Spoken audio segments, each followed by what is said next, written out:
లోబడే ఆత్మను కలిగి ఉన్న స్త్రీ తన కుటుంబమును కట్టుకుంటుంది.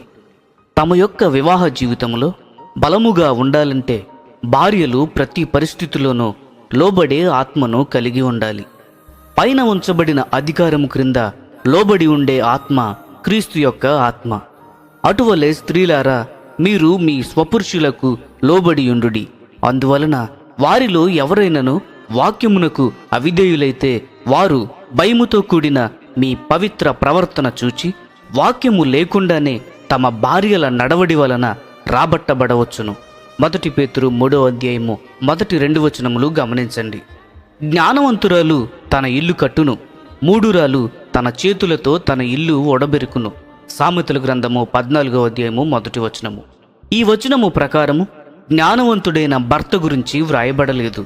స్నేహితులారా, ఒక ఇల్లు కట్టబడాలంటే భార్య లోబడే ఆత్మ కలిగి ఉందా లేదా అన్నదాని మీద ఆధారపడి ఉంటుంది.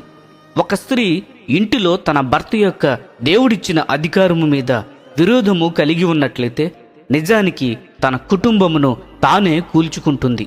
అటువంటి స్త్రీని బుద్ధిహీనురాలు లేక పిచ్చి పట్టిన స్త్రీ అని పిలిస్తే తప్పేమీ లేదు.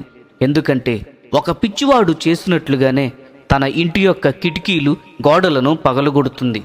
జ్ఞానము మరియు లోబడే ఆత్మను కలిగినటువంటి భార్యలు అనేకమైన అంకిత భావము గల కుటుంబములు కట్టుటకు దేవుడు మనకు కృపచూపును కాక.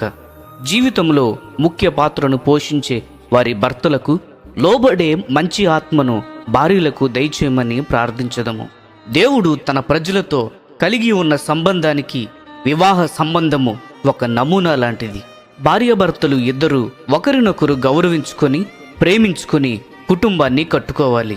ప్రియ స్నేహితులారా, ఈ సందేశములు మీకు ఆశీర్వాదకరముగా ఉన్నట్లయితే లైక్ చేయండి, సబ్స్క్రైబ్ చేయండి, అనేకులకు షేర్ చేయండి. మీ విలువైన అభిప్రాయములను కామెంట్ రూపంలో మాతో పంచుకొనండి.